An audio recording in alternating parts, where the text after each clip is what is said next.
ಯಾಕೆ ಕೃಪಾವರಗಳು ಸಭೆ ಕೊಡ್ತಾನೆ ದೇವರು ಎಲ್ಲರಿಗೂ?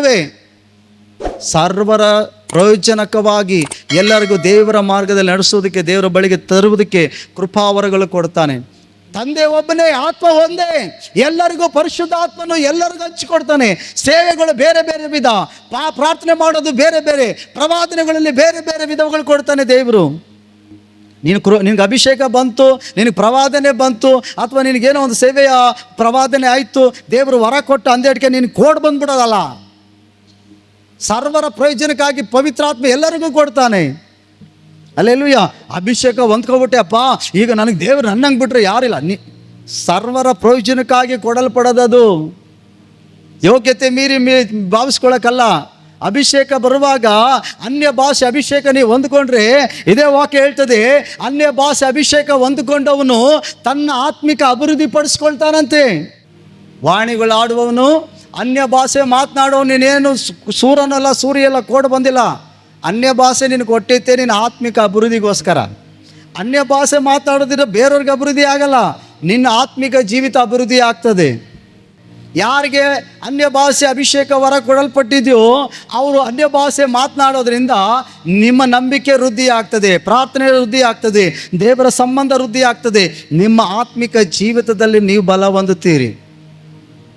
ನಿನಗೆ ಅಭಿಷೇಕ ಬಂದು ಅನ್ಯ ಭಾಷೆ ಮಾತಾಡ್ತಿದ್ದೆ ಅಂದೇಟಿಗೆ ನಿನ್ನಂಗೆ ಯಾರಿಲ್ಲ ಅಂತ ತಿಳ್ಕೊಬೇಡ. ಆದರೆ ಅದು ನಿನಗೂ ನನಗೆ ಕೊಡಲ್ಪಟ್ಟಿರೋದು ನಿನ್ನ ಆತ್ಮಿಕ ಜೀವಿತ ಅಭಿವೃದ್ಧಿಗೋಸ್ಕರ. ಯಾರಾದರೂ ನಂಬಿಕೆಯಲ್ಲಿ ಬಿದ್ದೋಗ್ತಿದ್ದೀನಿ, ಹೋರಾಟದಲ್ಲಿ ಬಿದ್ದೋಗ್ತಿದ್ದೀನಿ ಅಂತಂದರೆ, ನಿಮಗೆ ಅನ್ಯ ಭಾಷೆ ಹೊರ ಕೊಟ್ಟಿದ್ರೆ ಅರ್ಧ ಗಂಟೆ ಟೈಮು ಅಥವಾ 1 ತಾಸು ದೇವ್ರ ಜೊತೆ ಬರೀ ಅನ್ಯ ಭಾಷೆನೇ ಮಾತನಾಡೋದು ರೂಢಿ ಮಾಡ್ಕೋ ದಿನ, ನಿನ್ನ ಭಕ್ತಿ ವೃದ್ಧಿ ಆಗ್ತದೆ. ಹಲ್ಲೆಲೂಯಾ. ನಿನ್ನ ಆತ್ಮಿಕ ಜೀವಿತ ವೃದ್ಧಿ ಆಗ್ತದೆ. ಅಭಿಷೇಕ ಇಲ್ಲದವ್ರು ಅಭಿಷೇಕ ಅದಕ್ಕೆ ಹೊಂದ್ಕೋಬೇಕು. ಅದಕ್ಕೆ ಪವಿತ್ರ ಆತ್ಮ ನೀನು ಹೊಂದ್ಕೊಂಡಾಗ, ನೀನು ಅನ್ಯ ಭಾಷೆ ಒಂದು ಅರ್ಧ ತಾಸು 1 ತಾಸು ದೇವ್ರ ಜೊತೆ ಮಾತನಾಡುವಾಗ ನಿನ್ನ ಭಕ್ತಿ ವೃದ್ಧಿ ಆಗ್ತದೆ. ಅನ್ಯ ಭಾಷೆ ಅಭಿಷೇಕ ಬಂದವರು ಪಾಪ ಮಾಡಲ್ಲ ಅಂತ ಅಲ್ಲ, ನಂಬಿಕೆಯಲ್ಲಿ ಬಿದ್ದೋಗಲ್ಲ ಅಂತ ಅಲ್ಲ, ಬೀಳ್ತಾರೆ, ಪಾಪ ಮಾಡ್ತಾರೆ, ಯೇಸುವಿನ ಬಿಟ್ಟು ಹೋಗೋರು ಇರ್ತಾರೆ. ಆದರೆ ಪವಿತ್ರ ಆತ್ಮನ ಅಭಿಷೇಕ ನಿನ್ನ ಒಳಗಡೆ ಇರೋದಾದರೆ ನೀನು ಬೀಳುವಂಥ ಸ್ಥಿತಿಯಲ್ಲಿ ಹೋಗುವಾಗಲೂ, ನಿನ್ನ ಕಾಲು ಜಾರುವಾಗಲೂ ಪವಿತ್ರ ಆತ್ಮ ನಿನ್ನ ಬಲಪಡಿಸಿ ನಿಲ್ಲಿಸ್ತಾನೆ. ದೇವರಿಂದ ನಿನ್ನ ದೂರ ಹೋಗದಂತೆ ನಿನ್ನ ಮನಸ್ಸಲ್ಲಿ ಎಚ್ಚರಿಕೆಯನ್ನು ಆತನು ಸಹಾಯ ಮಾಡಿ ಬಲಗೊಳಿಸಿ ನಿಲ್ಲಿಸ್ತಾನೆ. ಹಲ್ಲೆಲೂಯಾ. ಅದಕ್ಕಾಗಿ ಪವಿತ್ರಾತ್ಮನ ಅಭಿಷೇಕ ನಮಗೆ ಅವಶ್ಯ. ಪವಿತ್ರಾತ್ಮನು ನಮಗೆ ಕೃಪಾ ವರಗಳು ಕೊಡ್ತಾನೆ. ಪವಿತ್ರಾತ್ಮ ನಮಗೆ ಕೃಪಾ ವರಗಳು ಕೊಡುವಾಗ ನಮ್ಮಲ್ಲಿ ಭೇದ ಭಾವ ತೋರಿಸಲ್ಲ. ಯಾಕೆಂದರೆ ಇಲ್ಲಿ ಹೆಚ್ಚು ಕಡಿಮೆ ಎಲ್ಲ ದೇವರು ಏನಂತೆ ಎಲ್ಲರಿಗೂ ಪವಿತ್ರ ಆತ್ಮನ ವರಗಳನ್ನ ಕೊಟ್ಟು ತಾನೇ ಎಲ್ಲವುಗಳಲ್ಲಿ ನಡೆಸ್ತಾನೆ. ಹಾಗಾಗಿತ್ತೇನೆ ಸರ್ವರ ಪ್ರಯೋಜನಾರ್ಥಕವಾಗಿ ಕೊಡಲ್ಪಡ್ತದೆ. ಪವಿತ್ರ ಆತ್ಮನ ವರಗಳು ಬರುವಾಗ ಅದ್ರಲ್ಲಿ ರೋಗ ಗುಣಪಡಿಸೋ ವರ ಇರ್ತದೆ, ವಾಣಿಗಳು, ವಿದ್ಯಾವಾಕ್ಯಗಳು, ಪ್ರವಾದನೆಗಳು ವರ ಇರ್ತದೆ. ಹಂಗಂತ ಹೇಳಿ ನಾವು ಸಭೆಯ ದೇಹಕ್ಕೆ ಅಭಿವೃದ್ಧಿಗೋಸ್ಕರ ಕೊಡಲ್ಪಟ್ಟಿದ್ದದು, ನಮ್ಮನ್ನು ಹೊಗಳ್ಕೊಳ್ಳೋಕ್ಕೋಸ್ಕರ ಅಲ್ಲ. ಮತ್ತು ಇನ್ನೊಂದು ತಿಳ್ಕೊಳ್ಬೇಕಾದ ಮುಖ್ಯ ವಿಷಯ ಏನು ಗೊತ್ತಾ? ದೇವರು ಸೇವೆಯಲ್ಲಿ ವರಗಳಲ್ಲಿ ವಿಧ ವಿಧವಾಗಿ ಕೊಡ್ತಾನೆ. ದೇವರ ಆತ್ಮನ ಒಬ್ಬನೇ, ಎಲ್ಲವನ್ನು ನಡೆಸ್ಕೊಂಡು ಹೋಗಿ ಡ್ರೈವಿಂಗ್ ಮಾಡೋನು ಪರಿಶುದ್ಧಾತ್ಮ ಒಬ್ಬನೇ. ಆತ ನಿನಗೊಂದು ನನಗೊಂದು ಹೇಳಲ್ಲ. ಈ ಸಭೆ ಕುರಿತಾಗಿ ನಿನಗೊಂಥರ ಮಾತಾಡಲ್ಲ, ನನಗೊಂಥರ ಮಾತಾಡಲ್ಲ. ಆತನ ಗಲಿಬಿಲಿಗೆ ಸಂಬಂಧಪಟ್ಟವನೆಲ್ಲ ಪರಿಶುದ್ಧಾತ್ಮನು. ಹಲ್ಲೆಲೂಯಾ. ಅರ್ಥ ಆಯ್ತಾ? ನಿನಗೆ ಮಾತ್ರ ಮಾತಾಡಿ ಹಿಂಗಾಗುತ್ತದೆ ಹಂಗಾಗುತ್ತದೆ. ಸಭೆ ನೋಡಿ ಸ್ವಲ್ಪ ದಿನ ಹೆಂಗಾಗ್ಬಿಡ್ತದೆ, ಅದು ದೇವರ ಆತ್ಮ ಮಾತಾಡೋದು, ದುರಾತ್ಮನು ಮಾತನಾಡೋದು. ಸಭೆ ಕುರಿತಾಗಿ ತಪ್ಪಾಗಿ ಮಾತನಾಡಲ್ಲ.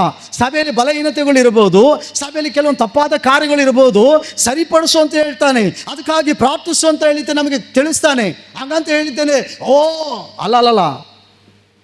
ದೇವರು ನಮಗೆ ಕೆಲವೊಂದು ವಿಷಯಗಳು ನಮಗೆ ತಿಳಿಸ್ತಾನೆ ಅಂತಂದರೆ ನಮಗೆ ಆ ಭಾರ ಕೊಡ್ತಿದ್ದಾನಂತ ಅರ್ಥ. ಆ ವಿಷಯಕ್ಕಾಗಿ ನೀನು ಮಧ್ಯಸ್ಥಿಕೆ ತೆಗೆದುಕೊಂಡು ಪ್ರಾರ್ಥನೆ ಮಾಡುವಂಥ, ಅಥವಾ ಕೆಲವು ವಿಷಯಗಳು ತಿಳಿಸುವಾಗ ಆ ವಿಷಯಕ್ಕಾಗಿ ನೀನು ಪ್ರಾರ್ಥಿಸು, ಅವ್ರ ಜೊತೆ ಮಾತನಾಡು ಅಂತ ಹೇಳ್ತಾನೆ. ಹಲ್ಲೆಲೂಯಾ. ಹಾಗಾದ್ರೆ ನಾವೇನು ಮಾಡ್ಬೇಕು? ತಗ್ಗಿಸ್ಕೊಂಡು ದೇವ್ರಿಗೆ ಹೇಳ್ಬೇಕು, ದೇವರೇ ನನ್ನನ್ನು ಈ ರೀತಿಯಾಗಿ ಉಪಯೋಗಿಸ್ಕೊಳ್ತಿದ್ದೀವಿ, ಸ್ತೋತ್ರಪ್ಪ ಅಂತ. ಹಲ್ಲೆಲೂಯಾ. ನಮ್ಗೆ ಕೊಡಲ್ಪಟ್ಟಿದ್ದಕ್ಕೆ ನಾವು ನಂಬಿಗಸ್ತರಾಗಿರಬೇಕು. ಸಭೆಯಲ್ಲಿ ನನಗೆ ವರ ಐತೆ ನಮಗೆ ವರ ಐತೆ ಅಂತೇಳಿ ದೇವರು ಭಾಗವಾಗಿ ಮಾಡಿ ಗುಂಪುಗಾರಿಕೆಗಳು ಮಾಡಿಸಲ್ಲ. ತನ್ನ ಕಡೆಗೆ ಬೇಕಾದವ್ರನ್ನ ತಾನು ಕೇಳ್ಕೊಂಡು ಇವ್ರ ತಕ್ಕ ಹೋದ್ರೆ ಪ್ರಾರ್ಥನೆ ಮಾಡಿಸ್ಕೊಂಡ್ರೆ ಚೆನ್ನಾಗಿರ್ತದೆ, ಇವ್ರಿಗೆ ದೇವರಾತ್ಮ ತಿಳಿಸ್ತಾನೆ, ಇವ್ರಿಗೆ ದೇವರಾತ್ಮ ತಿಳಿಸ್ತಾನೆ. ದೇವ್ರ ಸಭೆಯಲ್ಲಿ ಗಲಿಬಿಲಿ ಉಂಟು ಮಾಡೋಕ್ಕೆ ದೇವ್ರು ಮಾಡಲ್ಲ. ದೇವರಾತ್ಮನ ಎಲ್ಲರಲ್ಲೂ ಕಾರ್ಯ ಮಾಡ್ತಾನೆ. ಹಲ್ಲೆಲೂಯಾ. ಅರ್ಥ ಆಯ್ತಾ? ಯಾವುದೇ ಪ್ರವಾದನೆಗಳಾಗಲಿ ಯಾವುದೇದಾಗಲಿ ನಿನ್ನ ಜೊತೆ ಮಾತನಾಡುವಾಗ ದೇವರು ಬೇರೆಯವ್ರ ಮೂಲಕ ಮಾತನಾಡುವಾಗ ನಿನಗೂ ತಿಳಿಸ್ತಾರೆ. ನಿನಗೆ ತಿಳಿಸ್ತದೇನೆ ಬೇರೆಯವ್ರ ಮೂಲಕ ಮಾತನಾಡೋದಾದರೆ ನೀನು ಪರಿಶೋಧಿಸ್ಬೇಕು ಅದನ್ನು. ಹಲ್ಲೆಲೂಯಾ.